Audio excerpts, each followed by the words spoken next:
Magandang hapon pong muli mga ginigili po naming mga manonood, lalo na sa ating mga prospect buyers. Dito po tayo sa along the highway.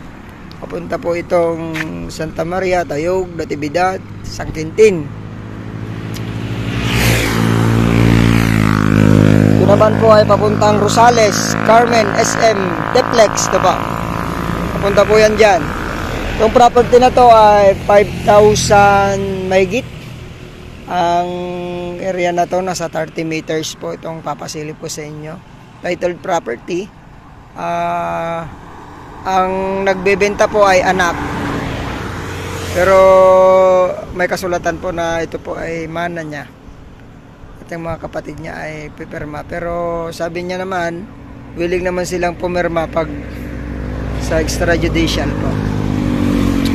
So yan, ang property na to ay yun nga, along the highway po. Siguro nasa ano lang po ito, nasa 20 minutes nasa SM Rosales na tayo, or mas mababa pa, lesser pa na ano, mas mababa pa yung minutes para takbuhin sa Teplex. Sa school naman po, may ano dyan, may college, may high school. So mga ano lang, 5 minutes nandun ka na po sa ano, sa high school at sa college po dito sa Santa Maria, Pangasinan. Ang lupa na to ay perfect po sa ano, sa business. Yan, ito po yung property pala. Ito po yung start nito. Yan. Hanggang dun po sa may ating mga kasama sa poste. 30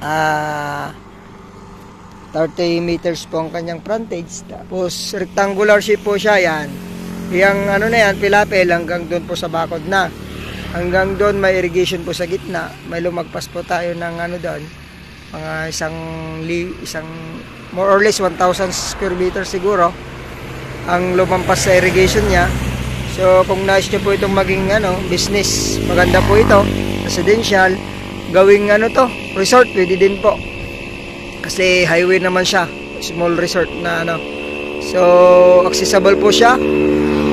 Napakalapit sa SM Rosales, Teplex. Sa Manila po, tansya ko nasa 2 hours and 20 minutes or less ang biyahe po ninyo. Ayan, hanggang dun po yung property natin, ma'am, sir. Yan. Pero makikita nyo po sa drone ang kabuuan po nito. Napakaganda rin po nito.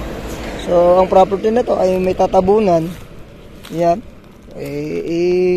Yun na lang po itawad nyo sakali sa ating seller.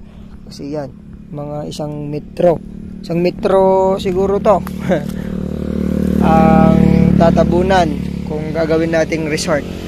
So yan po, ang presyo pala nito ay 1.5 per square meter. Negotiable po ang price ni seller. Kasama po natin siya para maiwasan po natin yung patong sa price. At yung capital gain tax po ay pag-usapan daw po ninyo.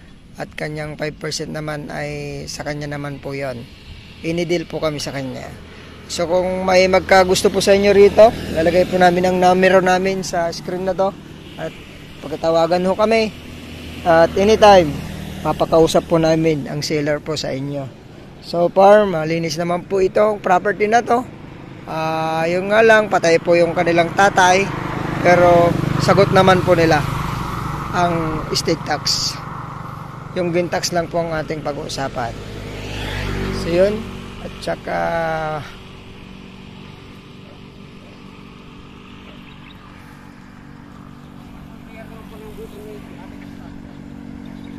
so yun po.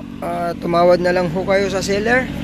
At direct na lang po namin kayo sa kanila. Maraming salamat pong muli. Ingatan po kayo ng Panginoon. Sana po magustuhan dito. God bless po sa ating lahat.